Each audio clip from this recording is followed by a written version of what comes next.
తహసీల్దార్ శోభరాజు గారు, గౌరవ శాసనసభ్యులు శ్రీ హనుమంత్ షిండే గారు, గౌరవ respected collector and additional collector, respected SP.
ఆశలు కావాల్సిందిగా విజ్ఞప్తి చేసి శ్రీను నాయక్ గారు, అదే రకంగా వేదిక మీద కూర్చున్న అడిషనల్ ఎస్పీ గారు. అమరవీరుల త్యాగ ఫలితంగా తెలంగాణ రాష్ట్ర ప్రజల పోరాట పర్యవసానంగా ఉద్యమ నేత గౌరవనీయులు కేసీఆర్ గారి యొక్క నాయకత్వంలో ఏళ్ల తరబడి కష్టానికి నష్టానికి ఓర్చుకున్నటువంటి తెలంగాణను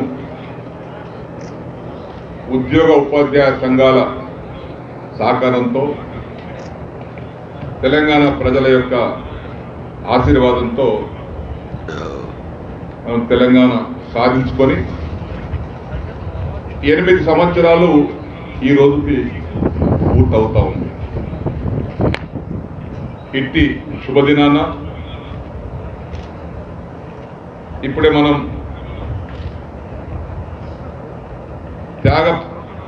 అమరవీరుల త్యాగానికి మనం శ్రద్ధాంజలి ఘటించాం. అమరవీరులకు, తెలంగాణ కోసం ప్రాణత్యాగం చేసినటువంటి పోలీస్ కిషోర్ గారికి, తెలంగాణనే తన ఊపిరిగా మలుచుకొని ఉద్యమాన్ని ప్రారంభించినటువంటి ప్రొఫెసర్ జయశంకర్ సార్ గారికి ఇప్పుడే నివాళులర్పించాం. దాని తదుపరి ప్రభుత్వ పరంగా అధికారికంగా ఏర్పాటు చేయబడినటువంటి ఈ సమావేశానికి అధ్యక్షత వహిస్తున్నటువంటి మన జిల్లా పాలనాధికారి, మన జిల్లా కలెక్టరు గౌరవనీయులు శ్రీ జీతేష్ బి పాటిల్ గారికి,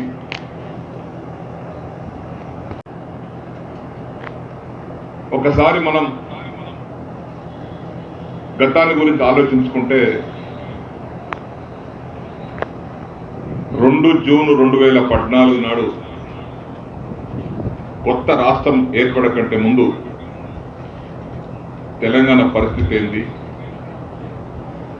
తెలంగాణ ముఖ చిత్రం ఏంది, తెలంగాణ ఉన్నటువంటి వనరుల పరిస్థితి ఏంటి, ఇవన్నీ ఒకసారి ఆలోచన చేసుకుంటే చాలా బాధ కలుగుతుంది. అటువంటి బాధ విముక్తి కలగాలనే తెలంగాణ ప్రజలు అన్ని వర్గాల వారు సుఖ సంతోషాలతో జీవించాలని, ప్రతి ఒక్కరి ముఖంలో ఆనందం వెదజల్లాలని ఆ సంకల్పంతో ఈరోజు మన రాష్ట్ర ముఖ్యమంత్రి గారు గౌరవనీయులు కల్వకుంట్ల చంద్రశేఖరరావు గారి నాయకత్వంలో ఈరోజు గర్వంగా చెప్పుకోవచ్చు, మనతో పాటు మనకంటే ముందు అనేక రాష్ట్రాలు విభజించబడ్డాయి. ఉత్తరాంచల్ కానీ ఉత్తరాఖండ్ కానీ ఛత్తీస్గఢ్ కానీ ఇవన్నీ కొత్త రాష్ట్రాలు ఏర్పడ్డాయి మనకంటే చాలా ముందు.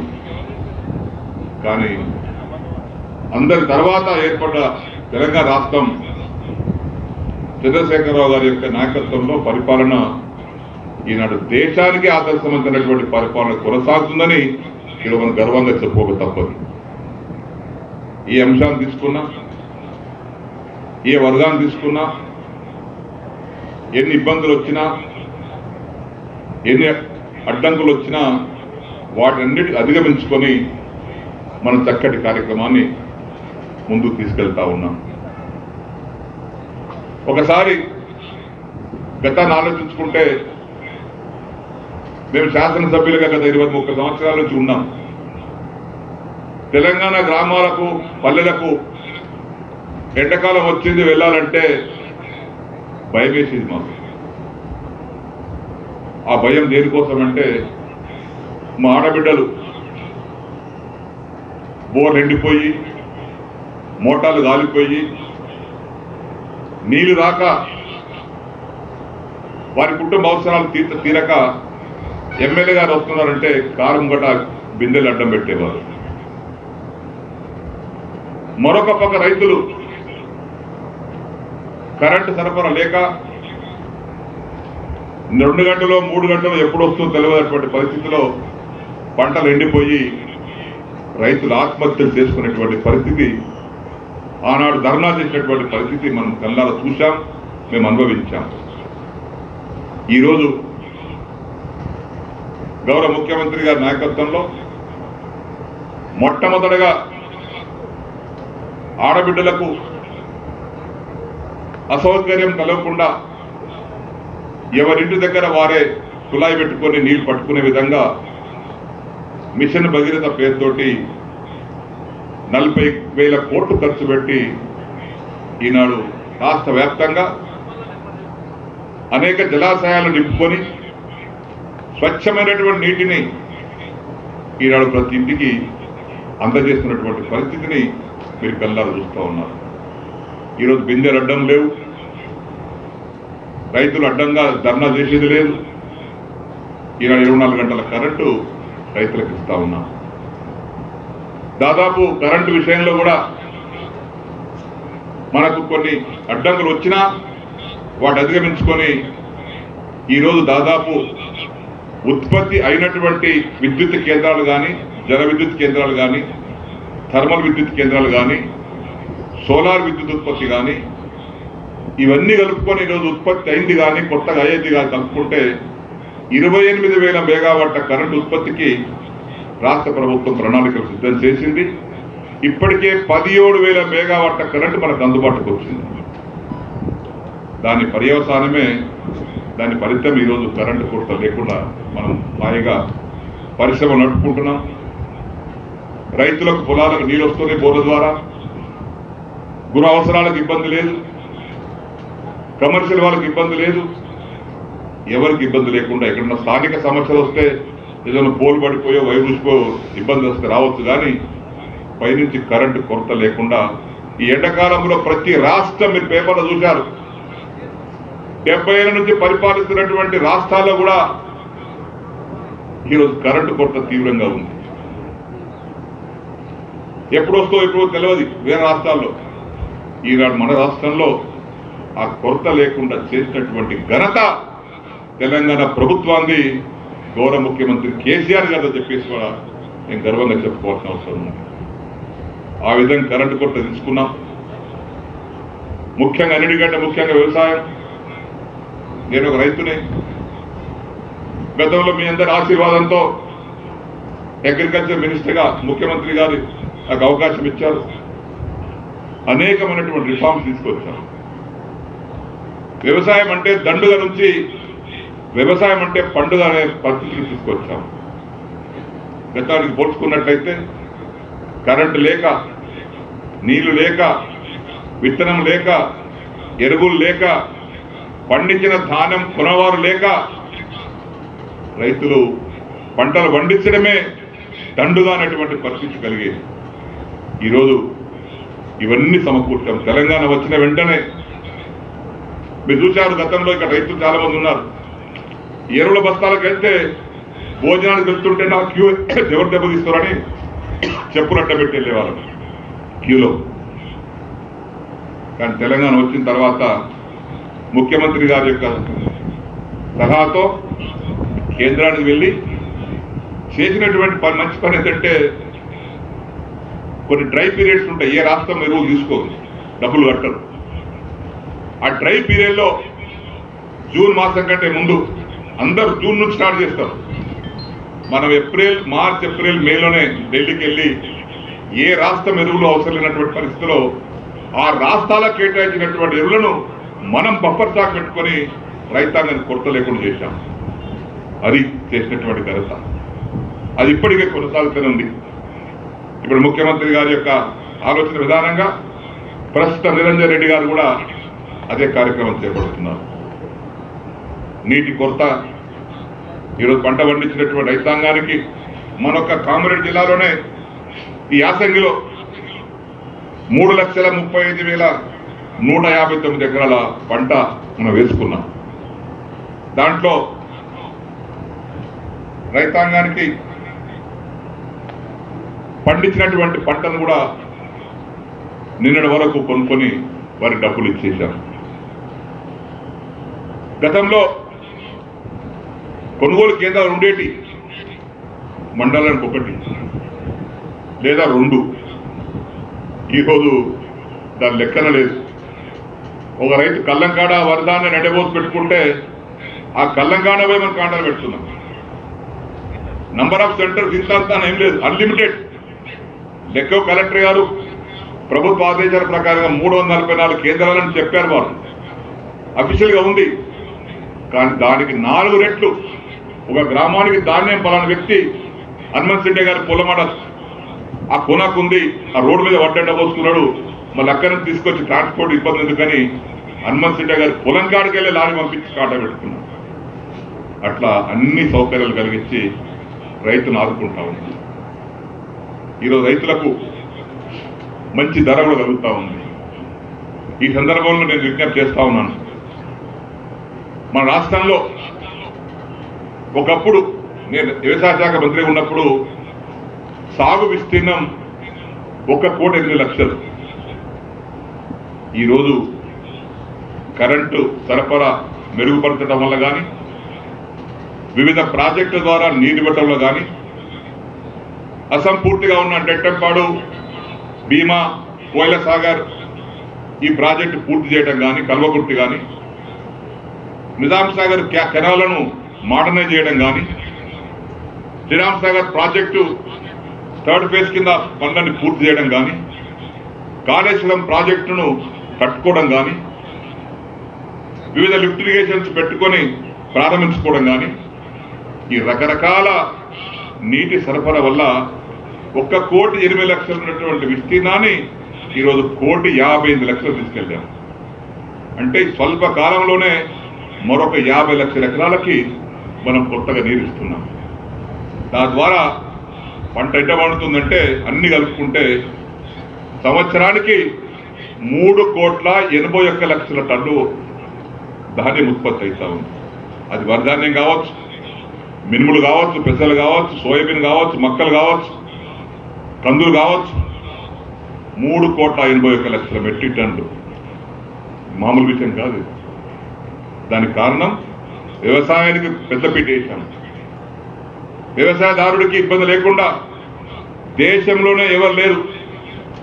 నేను వ్యవసాయ శాఖ మంత్రి ఉన్నప్పుడు ముఖ్యమంత్రి గారు పిలిచి అడిగారు, సినన్న మన రాష్ట్రానికి ఎన్ని టన్నుల రైతుల ఎరువులు అవసరం ఉంటాయని చెప్పా. సార్ ఈ కాంప్లెక్స్ ఎన్ని కావాలి, యూరియా ఎన్ని కావాలని. ఎందుకు అడుగుతున్నా తెలియదు. ఆయన తెల్లారి పిలిచి నేను ప్రకటన చేస్తున్నాను, ఎరువులకు విత్తనాలకు రైతు అప్పు తెచ్చుకోకుండా సీజన్ స్టార్ట్ అయిందంటే రైతు దగ్గర పెట్టుబడి డబ్బులు ఉన్నాయి, ఖర్చు అయిపోతాయి కుటుంబానికి. ఆ పరిస్థితిలో రైతుకు ఇబ్బంది లేకుండా వర్షం మృగశిర కార్తెల వర్షం పడ్డా కానీ, 2వ పంట యాసంగిలో పంట వేసుకోవడంలో కానీ, పెట్టుబడి కోసం ప్రారంభంలో ఎకరానికి 4,000, సంవత్సరానికి 8,000 ఇచ్చాం. ఈరోజు ఎకరానికి 10,000 చొప్పున సంవత్సరానికి 15,000 కోట్ల రూపాయలు రైతు బంధిస్తున్నటువంటి ఒకే ఒక ప్రభుత్వం ఈ దేశంలో తెలంగాణ ప్రభుత్వం. మనం చెప్పుకోక తప్పదు. ఆ విధంగా యాసంగిలు ఇస్తున్నా, వానకాలం ఇస్తున్నా. మనం చూసి ఇప్పుడు పశ్చిమ బెంగాల్ మమతా బెనర్జీ గారు ప్రారంభిస్తున్నారు, బిజు పట్నాయక్ ఒరిస్సా వారు ప్రారంభిస్తున్నారు. మనం చూసి కేంద్రం కూడా ప్రధానమంత్రి కిసాన్ సమ్మేళన ప్రోగ్రాం కింద వారిలో కొంతమందికి ఇప్పుడు స్టార్ట్ చేశారు. కానీ దానికి మూలకం స్ఫూర్తి తెలంగాణ ప్రభుత్వం, తెలంగాణ ముఖ్యమంత్రి. ఎక్కడ లేదు రైతు బంధు. 68 లక్షల మందికి ఇస్తున్నాం. 1 కాదు 2 కాదు, 1,50,00,000 ఎకరాలకు రైతు బీమా చేయిస్తా ఉన్నాం. ఇదివరకు ప్రమాదవశాత్తు చనిపోతేనే బీమా చేసేవారు, ఎందుకంటే ప్రీమియం తక్కువ, దానికి 220 రూపాయలే సంవత్సరానికి. కానీ ముఖ్యమంత్రి గారు ఎల్ఐసి కంపెనీలతో నాకే మాట్లాడమంటే బాంబేకే పిలిపించి వాళ్ళతో మాట్లాడితే ఈ ప్రమాద బీమా కడతారా జనరల్ బీమా కడతారా, జనరల్ బీమా కట్టుకుని మా ముఖ్యమంత్రి గారు చెప్పారంటే ఎక్కువైతే డబ్బులు ఎక్కువైతే అంటే అయినా పర్వాలేదు కడతామన్నాను. ప్రమాదవశాత్తు 220 రూపాయలే ఎకరా మనిషికి రోజు సంవత్సరానికి. ఈరోజు ఒక వ్యక్తికి అన్ని ఏ రకంగా మరణించినా, ఎట్లా మరణించినా వారికి కుటుంబానికి వారి వారసుల పేరు డబ్బు పెట్టడానికి సంవత్సరానికి 4,000 రూపాయలు కడతా ఉన్నాం మనిషి. 40 లక్షల మంది ఈరోజు ఎలిజిబుల్ ఉన్నారు, 1,600 కోట్లు కడతా ఉన్నాం. ఆ విధంగా ఇంతవరకు రాష్ట్రంలో 85,000 మంది చనిపోయారు. దాదాపు 4,000 కోట్ల రూపాయలు వారి ఖాతాలో పడ్డాయి. ఎల్ఐసి మేనేజర్తో మాట్లాడినప్పుడు ఆయన చెప్పారు కూడా, భారతదేశంలో సగటున 1000కి సంవత్సరానికి 5 చనిపోతారని. ఇది భారతదేశ యొక్క పర్యావరణం బట్టి కానీ వాతావరణం బట్టి కానీ ఒక సంవత్సరానికి 1000 మందిలో 5 చనిపోతారని. ఆ లెక్క మనకు కూడా కలిసింది. కారణాలు ఏమన్నా కావచ్చు, అనారోగ్యం కావచ్చు, ప్రమాదాలు కావచ్చు, లేదా వృద్ధాపన కావచ్చు, ఏదైనా సరే ఆ విధంగా ఆ లెక్క ఉంది. వారికి అందరికీ కూడా ఈరోజు ఇచ్చాం. మన కామారెడ్డి జిల్లాలో కూడా దగ్గర ఈ 5 సంవత్సరాల్లో కామారెడ్డి జిల్లాలో చనిపోయిన వారి సంఖ్య రైతు బీమా కింద 4,080 మంది చనిపోయారు కామారెడ్డి జిల్లాలో. వారి ఖాతాలో ఇచ్చిన డబ్బు 204 కోట్లు. ఈ సంవత్సరం కూడా 815 మంది చనిపోతే 40,70,00,000 వేశాం. చనిపోయిన వారం రోజుల్లోనే వారి వారసుల ఖాతా డబ్బు పడతాయి. ఆ అగ్రిమెంట్ చేశాం ఎల్ఐసి వారితో. ఒకవేళ ఆలస్యంగా చేస్తే 10 రోజుల తర్వాత ఎల్ఐసి వారు ఇవ్వకపోతే అన్ని మనం సమర్పించిన తర్వాత వడ్డీ కూడా వసూలు చేస్తామని ఎల్ఐసి వారితో అగ్రిమెంట్ చేసుకున్నాం. సంతకం పెట్టాం మా ప్రిన్సిపల్ సెక్రటరీ గారు, ఆ ఎల్ఐసి ఎండి గారు. 10 రోజులు అక్కడ ఆలస్యం చేస్తే 5 లక్షల పైన వడ్డీ వేస్తామని చెప్పారు. ఆ విధంగా అగ్రిమెంట్ చేసుకొని సకాలంలోనే రైతు కుటుంబాన్ని ఆ బాధల నుంచి విముక్తి చేస్తూ ఉన్నాం. ఇటువంటి కార్యక్రమాలు జరుగుతూ ఉన్నాయి. ఇవన్నీ రాష్ట్రంలో వ్యవసాయం అనేది ప్రధానం కాబట్టి అన్ని కావలసినటువంటి ఏర్పాట్లను చేసుకుంటా ఉన్నాం. మరి రైతులు ఇక్కడ కొంతమంది వచ్చారు, వరి ధాన్యం పండిస్తున్నాం, కొంత పంట మార్పిడి చేసుకుంటూ కూడా బాగుంటుంది. ఇతర పంటలు ఉన్నాయి, ఇప్పుడు ఆయిల్ పామ్ చెట్లు ఉన్నాయి. ఖమ్మం కొత్తగూడెం జిల్లాలో ప్రభుత్వ పరంగా ఫ్యాక్టరీ చేశాం. 70,000 ఎకరాల ఆయిల్ పామ్ పంట ఉంది అక్కడ. ఇక్కడ కూడా మన జిల్లా కూడా ఒక పారిశ్రామికవేత్తకు పరిశ్రమ స్థాపించడానికి నిజామాబాద్ ఒకదానికి, కామారెడ్డి ఒకరికి కేటాయించారు. ఆ ఫ్యాక్టరీ పడుతుంది. చెట్టు పెట్టుకోవడానికి రైతులకు డ్రిప్ ఇరిగేషన్ కింద 90% సబ్సిడీ ఇస్తాం. అంటే 20,000 ఎకరానికి సబ్సిడీ. 50 మొక్కలు కావాలి, మొక్కల సబ్సిడీ 11,000 ఇస్తాం. 4 సంవత్సరాలకు పెట్టుబడి కావాలి. ఆ పెట్టుబడి కింద కూడా సంవత్సరానికి 4,250 రూపాయలు ఇస్తాం. అంటే దగ్గర మన పంట చేతికి వచ్చే కల్లా 50,000 రూపాయలు గవర్నమెంట్ సబ్సిడీ ఇస్తుంది. కాబట్టి రైతులు కూడా ఆ వైపు ఆలోచన చేయవలసిందిగా విజ్ఞప్తి చేస్తా ఉన్నాను. ఆ విధంగా వృత్తిరీత్యా పనిచేసేటువంటి రైతులకు కానీ మత్స్యశాఖను ప్రోత్సహించాం, కుర్మ యాదవులకు గొల్లిచ్చాం, మత్స్య కార్మికులకు ఉచితంగా చేప పిల్లలు వేస్తున్నాం. ఈరోజు మన కామారెడ్డి జిల్లాలోనే ఒకప్పుడు మేము చేపలు కొనాలంటే ఆడుకోవాలంటే ఎక్కడో అంగడి దొరికాయి, పోయేటిగా అయిపోయినట్టు. ఇప్పుడు మన కామారెడ్డి జిల్లాలోనే 604 చెర్లలో 3,35,00,000 చేపలు వేస్తున్నాం ప్రతి సంవత్సరం. దాని విలువ 3,27,00,000 సంవత్సరానికి. దాని ద్వారా వచ్చేటువంటి చేప ఉత్పత్తి 10,282 టన్నులు ఒక కామారెడ్డి జిల్లాని. దానివల్ల మత్స్యకారులకు కార్మికులకు ఆర్థికంగా కొంత వెసులుబాటు కలుగుతూ ఉంది. అదేవిధంగా గొర్రెలు ఇస్తున్నాం కుర్మలకు. ఇంతవరకు మనం 10,780 మందికి 103 కోట్లు ఖర్చు పెట్టి గొర్రెలు కూడా ఇచ్చాం. ఇంకా కార్యక్రమం కొనసాగుతూ ఉంది. ప్రాజెక్టులను పూర్తి చేసుకున్నాం. సంక్షేమంలో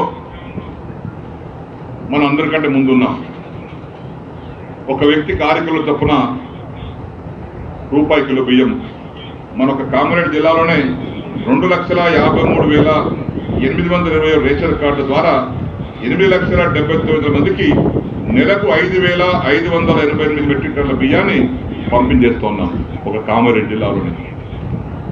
ఆ విధంగా పేదలు ఆదుకుంటా ఉన్నాం. డబుల్ బెడ్రూమ్ కడతా ఉన్నాం. కొంత వాటిని ఇంకా ముందుకు తీసుకెళ్లాల్సిన అవసరం ఉంది. కొన్ని ప్రాంతాల్లో బాగానే కట్టుకున్నాం. డబుల్ బెడ్రూమ్ కూడా రాష్ట్రంలో మన ఒక తెలంగాణ రాష్ట్రంలో ఉంది, ఎక్కడ లేదు. వేరే రాష్ట్రాలు ఉన్నాయి, 72,000 ఇస్తారు. ఒక రాష్ట్రం 1,50,000 రూపాయలు ఇస్తారు. మిగతా వాళ్ళ సొంతం వేసుకోవాలి. ఈరోజు మన రాష్ట్రంలో ఇంతవరకు ఒక్క ఇంటికి మున్సిపాలిటీ అయితే 5,30,000, గ్రామీణ ప్రాంతం అయితే 5,04,000, కార్పొరేషన్లు అయితే 9,00,000 రూపాయలు. ఆ విధంగా ఇంతవరకు ఇచ్చాం.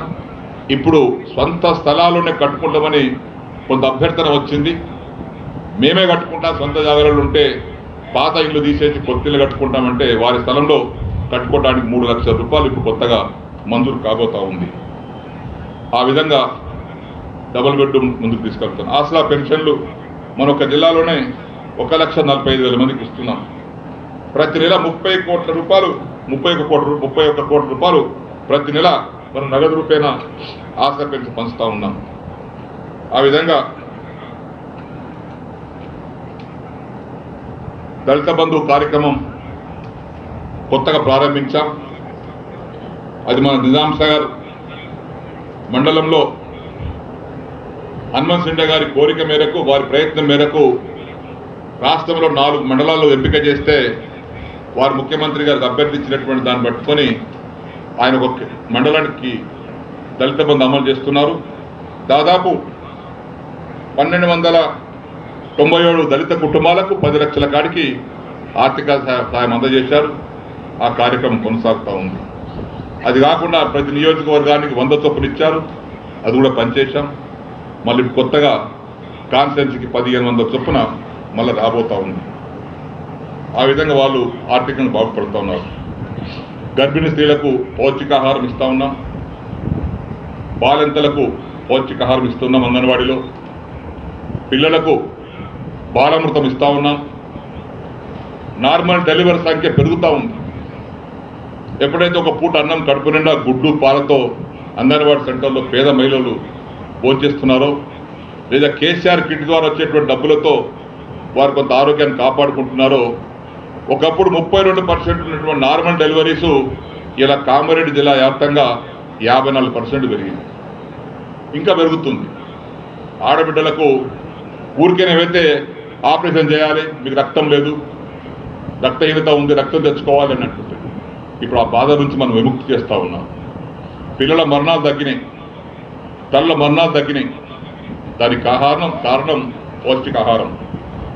వికలాంగుల సంక్షేమం కోసం కూడా రాష్ట్ర ప్రభుత్వం చర్యలు తీసుకుంటా ఉంది. మైనార్టీ సంక్షేమం కోసం కూడా 9,000 కుటుంబాలకు రాష్ట్రంలో దుస్తులు పంపించేశాం రంజాన్ పండుగ రోజు. అన్ని మతాలకు గౌరవిస్తూ ఉన్నాం. క్రిస్టియన్లకు కూడా క్రిస్టమస్ పండుగ రోజు వారికి కూడా బట్టలు పంచుతూ ఉన్నాం. ఆ విధంగా వారి సంక్షేమం కోసం రాష్ట్ర ప్రభుత్వాలు చాలా బ్రహ్మాండంగా పనిచేస్తూ ఉన్నాం. అదేవిధంగా బీసీ, ఎస్సీ, ఎస్టీ, మైనార్టీ సంక్షేమం ద్వారా వందలాది మందికి ఆర్థిక సాయం అందజేయడం జరిగింది. విద్యాపరంగా కూడా రెసిడెన్షియల్ స్కూల్స్ తెలంగాణ రాకట ముందు అన్ని రెసిడెన్షియల్ స్కూల్ అనుకుంటే 272 మాత్రమే ఉండే. ఈరోజు తెలంగాణ వచ్చిన తర్వాత రెసిడెన్షియల్ స్కూళ్ళ సంఖ్య 960కి పెరిగింది. ఎస్సీ, ఎస్టీ, బీసీ, మైనార్టీ బాలికల బాలుర రెసిడెన్షియల్ స్కూల్స్ బ్రహ్మాండంగా పనిచేస్తూ ఉన్నాయి. వారికి కూడా పౌష్టికాహారాన్ని బ్రహ్మాండంగా కలెక్టర్ గారు పర్యవేక్షణలో అందిస్తూ ఉన్నాం. బ్రహ్మాండంగా ఎస్సీ సంక్షేమం కోసం కోట్ల రూపాయలు ఖర్చు పెడతా ఉన్నాం. ఆ విధంగా ఆరోగ్య సంక్షేమం కోసం కూడా ఇప్పటికే కరోనా డోసులు మన జిల్లాలో 18 సంవత్సరాల పైన వారికి 7,36,322 మందికి మొదటి డోసు, 7,34,860 మందికి రెండవ డోసు, 15 నుంచి 17 సంవత్సరాల వయసు వారిలో 46,039 మందికి మొదటి డోసు, 41,029 మందికి రెండో డోసు, మరి 12 నుంచి 14 సంవత్సరాల వయసు వారికి 23,510 మందికి మొదటి డోసు వ్యాక్సిన్ కూడా పూర్తి చేశాం. అదేవిధంగా కామారెడ్డి బాన్స్వాడలో నేను ఇంతకుముందు చెప్పినట్టుగా ఆడబిడ్డలకు ప్రత్యేకంగా జనరల్ ఆసుపత్రికి పోయి ప్రసవం జరగకుండా ప్రత్యేక ఆసుపత్రి 2 కూడా కామారెడ్డిలో ఒకటి, బాన్స్వాడలో ఒకటి మాతా శిశు ఆసుపత్రి కూడా మంజూరైనాయి. ఇప్పటికే బాన్స్వాడది ప్రారంభం చేసుకున్నాం. 20 కోట్ల రూపాయలతో బిల్డింగ్ పూర్తి చేసుకుంటా ఉన్నాం. ఆ విధంగా ఆసుపత్రులు మెరుగుపరుస్తూ ఉన్నాం.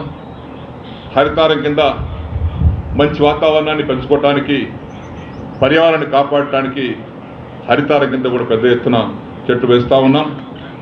అదేవిధంగా మన ఊరు మన బడి కింద ఆ పాఠశాలలో మెరుగైనటువంటి సౌకర్యం కలిగించడానికి ఈ సంవత్సరం 351 పాఠశాలలకు 125 కోట్ల రూపాయలు ఖర్చు చేయబోతా ఉన్నాం. ఆ విధంగా మనకు తెలంగాణ రాష్ట్రంలో కామారెడ్డి జిల్లా కూడా ఈరోజు పల్లె ప్రగతిలో కానీ పట్టణ ప్రగతిలో కానీ బ్రహ్మాండంగా పనిచేస్తూ ఉన్నారు. గౌరవ సర్పంచులు కూడా, మున్సిపల్ చైర్మన్లు, వార్డు కౌన్సిలర్సు వారి అంకిత భావంతో పనిచేయటం వల్ల దేశంలో పార్లమెంట్ మెంబర్కి ఒక్కొక్కరికి ఒక గ్రామాన్ని ఇస్తారు సంవత్సరానికి. సంసద్ ఆదర్శ గ్రామాలన్నీ కేంద్ర ప్రభుత్వం సర్వే చేయించింది. సంసద్ ఆదర్శ గ్రామాలు సర్వే చేపిస్తే అత్యున్నతమైనటువంటి ప్రోగ్రెస్ ఉన్నటువంటి గ్రామాలు దేశంలో 20 సెలెక్ట్ అయినాయి. ఆ 20 సెలెక్ట్ అయితే 19 గ్రామాలు తెలంగాణ సెలెక్ట్ అయినాయి. ఇది పల్లె ప్రగతి యొక్క ప్రత్యేకత. ఆ విధంగా పల్లె ప్రగతి చేసుకుంటున్నాం. ప్రకృతి వనాలు పెంచుకుంటున్నాం. ఈ రోజు నుంచి మళ్ళా అన్ని మండలాల్లో యువతకు శారీరకంగా బలపడటానికి, ఆట పోటీలు చేసుకోవటానికి ప్రతి గ్రామంలో 1 ఎకరం చొప్పున క్రీడా ప్రాంగణాన్ని ఏర్పాటు చేయబోతున్నాం. ఈరోజు ప్రతి మండలంలో ప్రారంభంగా ప్రతి మండలానికి 2 గ్రామాల చొప్పున ఈరోజు ప్రారంభం చేయబోతున్నాం. కామారెడ్డి మున్సిపాలిటీలో గౌరవ ముఖ్యమంత్రి గారు కలెక్టర్ ఆఫీస్ ఇనాగరికి వచ్చినప్పుడు గౌరవనీయులు గంప గోవర్ధన్ గారి కోరిక మేరకు, వారి యొక్క అభ్యర్థన మేరకు స్పెషల్ డెవలప్మెంట్ ఫండ్ కింద 50 కోట్ల రూపాయలు కేటాయించారు. అదేవిధంగా TUFID ద్వారా కామారెడ్డి పురపాలక సంఘానికి 19,50,00,000 ఇచ్చారు. నాన్ వెజిటేరియన్ మార్కెట్ 400 కోట్లతో పని జరుగుతూ ఉంది. అదేవిధంగా వైకుంఠ ధామాలు 2 జరుగుతూ ఉన్నాయి 2 కోట్ల రూపాయలతో. ఇదివరకు ఎక్కడుండేది? ఈరోజు ప్రతి గ్రామానికి వెళ్తే వైకుంఠ ధామం, డంపింగ్ యార్డ్, ప్రకృతి వనం. గ్రామాలకు వెళ్తే అడుగుతారు, సార్ మాకు చనిపోతే పొందబెడతాను స్థలం దొరుకుతలేదు సార్ అని అడిగేవారు. ఇలా అన్ని కులాల వారికి, అన్ని మతాల వారికి సౌకర్యం కలిగే విధంగా 524 గ్రామాలు ఉంటే కామెడీలో 524 గ్రామాల్లో కట్టాం వైకుంఠ ధామాలు 100%. ఇది గౌరవ సర్పంచుల యొక్క సహకారంతో ఇది వీలుపడ్డది. ఆ సర్పంచులకు, ఆ వార్డు మెంబర్లకు, మున్సిపల్ కౌన్సిలర్లకు, మున్సిపల్ చైర్మన్ గారికి ప్రభుత్వ పక్షాన, నా పక్షాన అభినందన తెలియపరుస్తా ఉన్నాను. బాన్స్వాడ పురపాలక సంఘానికి కూడా గౌరవ ముఖ్యమంత్రి గారు ఇక్కడికి వచ్చినప్పుడు 25 కోట్లు ఇచ్చారు. ఆ పనులు పురోగతులు ఉన్నాయి. గౌరవ కేటీఆర్ గారు 2 దఫాలుగా 25 కోట్లు, 50 కోట్లు ఇచ్చారు. పనులు జరుగుతూ ఉన్నాయి బాన్స్వాడలో. ఎస్డిఎఫ్ ఫండ్ కింద రోడ్డు డెవలప్మెంట్ కోసం ముఖ్యమంత్రి గారు మరొక 25 కోట్లు ఇచ్చారు. ఆ పనులు పూర్తి చేసుకున్నాం. వెజిటేరియన్ నాన్ వెజిటేరియన్ మార్కెట్ కూడా 2 కోట్ల రూపాయలతో కడతా ఉన్నాం. వైకుంఠ ధామాలు కూడా కడతా ఉన్నాం. ఎల్లారెడ్డిలో కూడా ఎల్లారెడ్డి శాసనసభ్యులు సురేందర్ గారి కోరిక మేరకు మాకు ఎట్లయితే సీఎంగా 25 కోట్లు ఇచ్చారో ఆ చిన్న మున్సిపాలిటీ అయినప్పటికీ కూడా పట్టణ అభివృద్ధి కోసం గౌరవ ముఖ్యమంత్రి గారు వారి కోరిక మేరకు 25 కోట్లు ఇచ్చారు. అదేవిధంగా టీవీఎఫ్ఐడి ద్వారా 14 కోట్ల రూపాయలతో పనులు నడుస్తూ ఉన్నాయి. అదేవిధంగా వెజిటేరియన్ నాన్ వెజిటేరియన్ మార్కెట్ 2 కోట్లతో పని నడుస్తూ ఉంది. వైకుంఠ ధామం కోసం 1 కోటి రూపాయలు ఇచ్చారు. అది కూడా పని నడుస్తూ ఉంది. ఈ విధంగా ఆడబిడ్డలకు, ఈ డ్వాక్రా మహిళలకు కూడా బ్యాంకుల ద్వారా రుణాలు ఇప్పించి వారి ఆర్థిక స్వావలంబన కోసం డిపార్ట్మెంట్ వారు చాలా చక్కగా పనిచేస్తూ ఉన్నారు. దాని కలెక్టర్ గారు నాయకత్వంలో కార్యక్రమం జరుగుతూ ఉంది. అదేవిధంగా రోడ్లు భవనాల శాఖ ద్వారా కూడా పనులు జరుగుతూ ఉన్నాయి. బాన్స్వాడలో కూడా మొన్న సీఎం గారు నర్సింగ్ కాలేజ్కి ఇచ్చారు 40 కోట్ల రూపాయలు. అది జరుగుతూ ఉంది.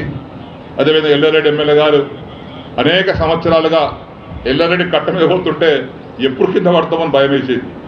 అటువంటి భయం నుంచి విముక్తి కలిగించి దాదాపు 5 కోట్ల రూపాయలతో ఎల్లారెడ్డి పట్టణ పరిధిలో పెద్ద చెరువు పైన రోడ్డు వెడల్పు చేసి దాన్ని బ్రహ్మాండంగా చేస్తూ ఉన్నారు. దానికి ఎల్లారెడ్డి ఎమ్మెల్యే గారికి మనస్ఫూర్తిగా అభినందనలు తెలియపరుస్తూ ఉన్నాం. అదేవిధంగా జూకల్ నియోజకవర్గంలో నిజాం సాగర్ వద్ద పాత బ్రిడ్జి పడిపోతంగా వచ్చింది. గౌరవ శాసనసభ్యులు సిండే గారి కోరిక మేరకు 25 కోట్ల రూపాయలు మంజూరై ఆ బ్రిడ్జి కూడా పూర్తి కావచ్చింది. కామారెడ్డి పట్టణంలో 15 కోట్ల రూపాయలతో 4 వరుసల రహదారి కూడా పూర్తి చేసుకున్నాం. రాగా చూస్తున్నాం బ్రహ్మాండంగా ఒక పట్టణ ప్రకృతి ఏర్పడ్డది అక్కడ. మున్సిపల్ చైర్మన్ గారికి, వార్డు మెంబర్లకు కూడా పట్టణాన్ని అందరంగా తీర్చిదిద్దినందుకు, ఆడబిడ్డ అయినప్పటికీ కూడా బ్రహ్మాండం పనిచేస్తున్నందుకు మనస్ఫూర్తిగా అభినందన తెలియపరుస్తూ ఉన్నాం. ఇక చివరగా పంచాయతీరాజ్ శాఖ ద్వారా అనేక పనులు చేస్తూ ఉన్నాం. పల్లె ప్రగతితో కార్యక్రమం జరుగుతూ ఉన్నాయి. ఈరోజే ఇదివరకు నేను 40 సంవత్సరాలు చూస్తూ ఉన్నా. రాష్ట్ర ప్రభుత్వం స్టేట్ ఫైనాన్స్ కమిషన్ ద్వారా గ్రామ పంచాయతీ నిధులు ఇచ్చేది కాదు. ఏదో సెంట్రల్ కొంత ఇచ్చేది, చేతి దులుపుకునేవాళ్ళు. కానీ ఈరోజు రాష్ట్ర ప్రభుత్వం, గౌరవ ముఖ్యమంత్రి గారు ప్రతి నెల 12,749 గ్రామ పంచాయతీలకు 227 కోట్ల రూపాయలు ప్రతి నెల ఇస్తున్నారు. 142 మున్సిపాలిటీలకు పట్టణ ప్రగతి కింద ప్రతి నెల 108 కోట్లు వస్తూ ఉన్నాయి. ఇప్పుడు రాగా నిజామాబాద్ కలెక్టర్ గారితో మాట్లాడుతూ వస్తుంటే ఈ మే మాసం కూడా పల్లె ప్రగతి పైసలు గ్రామ పంచాయతీ ఖాతాలో ఈరోజు వచ్చినాయని చెప్పేసి కూడా చెప్పారు. పాత బకాయిలు ఏం లేవు. కొంతమంది పేపర్లో రాయించుకుంటారు, ఏదో ఒకరిద్దరు ఉంటారు అక్కడక్కడ. మొత్తం వైకుంఠ ధామాల పైసలు ముట్టినాయి, డంపింగ్ యార్డ్ పైసలు ముట్టినాయి, పల్లె ప్రకృతి ఖర్చు పెట్టి పైసలు ముట్టినాయి, మండల ప్రకృతి పైసలు ముట్టినాయి. గ్రామ పంచాయతీకి వచ్చినటువంటి పల్లె ప్రగతి డబ్బులు వారి ఖాతాలో పడ్డాయి. ఇవన్నీ ఎప్పటికప్పుడు ఇస్తున్నప్పటికీ ఈరోజు మళ్ళీ పల్లె ప్రగతి మే మాస డబ్బులు పడ్డాయి. ఒక నెల కూడా బకాయి లేదు. కానీ ఎవరో కొంతమంది రాజకీయాన్ని దృష్టిలో పెట్టుకొని కొంతమంది రెచ్చగొట్టి మీరు బహిష్కరించండి. దేనికి బహిష్కరించాలి? మీ హయాంలో రూపాయి ఇవ్వలేదు, దానికోసం బహిష్కరించాలనా? లేదా కేసీఆర్ గారి నాయకత్వంలో ప్రతి గ్రామ పంచాయతీకి టెన్షన్గా నెలకింత డబ్బులు ఇస్తూ ఉంటే దానికి బహిష్కరించాలనా? ఓసారి ఆలోచించుకోవాలి. ఆ విధంగా ఇన్ని చేస్తూ ఉంటే కొంత బాధాకరం ఏంటంటే, నేను స్పీకర్ హోదాలో పాలిటిక్స్ మాట్లాడతాను. కొద్ది ఇబ్బంది నాకు. అయినప్పటికీ ఇది ఫెడరల్ వ్యవస్థ, రాజ్యం, స్వాతంత్రం, రాజ్యాంగం, ఇవన్నీ కూడా మనం ప్రమాణం చేస్తాం. పార్లమెంట్లో ప్రమాణం చేస్తాం. మంత్రులైతే గవర్నర్ దగ్గర, అక్కడ రాష్ట్రపతి ప్రమాణం చేస్తాం. ఆ రాగ ద్వేషాలకు అతీతంగా పనిచేస్తామని. ఈరోజు తెలంగాణలో రైతు బంధు అనే పార్టీ చూస్తున్నామా? రైతు బీమా పార్టీ చూస్తున్నామా? పెన్షన్లకు ఏదైనా పార్టీ చూస్తున్నామా? ధాన్యం కొనుగోలు పార్టీ చూస్తున్నామా? డబుల్ బెడ్రూమ్ పార్టీ చూస్తున్నామా? ఎన్ని స్కీములు అయితే ఈరోజు అమలవుతున్నాయో, కేసీఆర్ కిట్ కానీ, కళ్యాణ లక్ష్మి, షాదీ ముబారక్ కూడా ఇంతవరకు రాష్ట్రంలో 11,45,000 మందికి ఇచ్చాం. 9,000 కోట్ల రూపాయలు ఇచ్చాం ఆడబిడ్డల పెళ్లి కోసం. అక్కడ పార్టీ చూస్తున్నామా? లేదు. అందరు సమానం చూస్తున్నాం. కేసీఆర్ గారి నాయకత్వం వారు చెప్పారు, మనకు పార్టీలు అవసరం లేదు, ఇక్కడ ప్రజల అవసరం. అన్ని స్కీమ్స్ అందరికి పోవాలి. మిషన్ కాకతీయ వచ్చింది, అన్ని నియోజకవర్గాల చెల్లకు ప్రిపేర్ చేశాం. మిషన్ భగీరథ వచ్చింది, అన్ని నియోజకవర్గాల ప్రజలకు నిలుస్తున్నాం. దళిత బంధు వచ్చింది, మన సిండే గారికి ఇచ్చినట్టుగా మల్లు బట్టి విక్రమార్క కాన్స్టిట్యూన్సీలో అక్కడ మండలం ఇచ్చాం. పార్టీ చూడలేదు ఎక్కడ. ఇది స్వేచ్ఛా భారతదేశం, డెమోక్రటిక్ సిస్టమ్, రాజ్యాంగబద్ధంగా నడవాలి. రాజ్యాంగానికి ఎవరు అతిథులు కాదు. నేనైనా, ఎవరైనా, ఏ ముఖ్యమంత్రి అయినా, ఏ ప్రధానమంత్రి అయినా రాజ్యాంగం అనుసరించి నడవాలి. కానీ ఇక్కడ కొన్ని ఇబ్బందులు వస్తూ ఉన్నాయి. రాష్ట్రాన్ని బాధ పెట్టేటువంటి కార్యక్రమాలు జరుగుతూ ఉన్నాయి. మన కేసీఆర్ గారేమో బోలా శంకర్లు, ఏది అడితే అది ఇచ్చేస్తారు ఎవరు పెట్టాలని. అటువంటి పరిస్థితుల్లో అన్ని స్కీమ్స్ అమలు చేస్తూ ఉన్నాం. ఇది ఓర్వలేక ఈర్ష్యతో కేంద్రం సృష్టిస్తూ ఉంది. మీరు చూస్తూ ఉన్నారు. మనకు రావాల్సినటువంటి హక్కు ప్రకారంగా రావాల్సినటువంటి నిధులు వివిధ డిపార్ట్మెంట్ల ద్వారా, ఎన్ఆర్జీఎస్ కూడా ఇవాళ 1,200 కోట్లు రావాలి, మొత్తం వాళ్ళు ఇవ్వాలి. కానీ మీరు పోయి అడుగుకోండి, ఎమ్మెల్యేకు ఎన్ఆర్జీఎస్ బిల్ రాలేదు అడుగుకోండి అని బీజేపీలు తోలేస్తుంది. ఇవ్వాల్సింది మీరు 1,200 కోట్ల రూపాయలు, అది ఇవ్వకుండా ఇక్కడ రెచ్చగొట్టి పంపిస్తున్నారు. ఇక్కడ మేమేమి పార్టీ చూడలే, అందరికి ఇస్తున్నాం. అన్ని వర్గాల వారికి సాయం చేస్తూ ఉన్నాం. ఇలా కేంద్రం నుంచి రాష్ట్రానికి రావాల్సినటువంటి వివిధ రకాల వర్గాల ద్వారా, డిపార్ట్మెంట్ ద్వారా 34,750 కోట్లు రావాలి తెలంగాణ రాష్ట్రానికి. అన్ని రాష్ట్రాల మాదిరిగా ఇస్తలేరు. హడ్కో లోను ఆపేశారు డబుల్ బెడ్రూమ్ కోసం, పేమెంట్ కోసం. ఎఫ్ఆర్బిఎం 1% ఆపేశారు. ఆ 1% ఇస్తాం, కానీ మీరు రైతులకు, కరెంట్ మోటార్లకు మీటర్లు పెట్టండి అంటున్నారు. మీరు మీటర్లు పెడితే మీ ఎఫ్ఆర్బిఎం 1% ఎక్కువ ఇస్తాం. ముఖ్యమంత్రి గారు చెప్పారు, నా ప్రాణమైనా సరే కరెంట్ మీటర్లకు రైతులు మీటర్లు పెట్టేది లేదు, ఉచిత కరెంటే కొనసాగిస్తాను. మీ 5,000 కోట్లు ఇవ్వకపోయినా పర్వాలేదు, 5 సంవత్సరాలకు 25,000 కోట్లు నష్టపోయినా పర్వాలేదు, రైతులకు మీటర్లు పెట్టను అంటే పెట్టను అని చెప్పేసి కళాఖండిగా చెప్పారు. అలా ఆపేశారు పైసలు. రకరకాలుగా ఇబ్బంది పెడతా ఉన్నారు. అది మంచి పద్ధతి కాదు. ఇది ప్రజాస్వామ్య వ్యవస్థ. రాజ్యాంగబద్ధంగా మనం ప్రమాణం చేసి పనిచేస్తూ ఉన్నాం. పార్లమెంట్ సభ్యులుగా, శాసనసభ్యులుగా, శాసన మండలి సభ్యులుగా మనం ఆదర్శంగా ఉండాలి. ఇది నా ప్రభుత్వమా, ఇది ప్రభుత్వమా కాదు, ఇది మనందరి ప్రభుత్వం, మనందరి రాజ్యం, మనందరి ప్రజలు. ప్రజలు ఏది కోరుకుంటున్నారో అది చేసిన వాడే నిజమైన నాయకుడు, ఆ నిజమైన ప్రభుత్వం. కానీ ఈరోజు కొన్ని ఇబ్బందులు మనం ఎదుర్కొంటున్నాం. అయినా వాటిని అధిగమించుకొని ముందుకు వెళ్లాల్సిన అవసరం వచ్చింది. రాష్ట్ర ఆదాయాన్ని పెంచుకుంటున్నాం, వచ్చిన ఆదాయాన్ని పేదలకు పంచుతున్నాం. అది ఎవరు జేబులో పోతలేదు, పేదలకు వెళ్తుంది. కళ్యాణ లక్ష్మిలో 9,000 కోట్లు అంటే మాటలా? ఇప్పటికి 5 మంది కింద 50,000 కోట్లు ఇచ్చాం, మాటలా? అది ఊరికేనే కాదు కదా. ఈరోజు ఇరిగేషన్ డిపార్ట్మెంట్ దాదాపు 1,25,000 ఖర్చు పెట్టాం. అగ్రికల్చర్ డిపార్ట్మెంట్ బడ్జెట్ మన తెలంగాణ రాకట ముందు సంవత్సరానికి 3,000-4,000 కోట్లు వ్యవసాయ బడ్జెట్. ఈరోజు 7 సంవత్సరాలలో వ్యవసాయ శాఖ ద్వారా ఖర్చు చేసినటువంటి బడ్జెట్ 3,75,000 కోట్లు. ఇటుపోతున్నాయంటే ఇటుపోతున్నాయి. ఆ విధంగా కార్యక్రమం కొనసాగుతూ ఉన్నాయి. అయినప్పటికీ కూడా ముఖ్యమంత్రి గారి నాయకత్వంలో భయపడకుండా ముందుకు వెళ్తా ఉన్నాం. అయినా వాళ్ళు కొన్ని అడ్డంకులు సృష్టించే ప్రయత్నం చేస్తూ ఉన్నారు.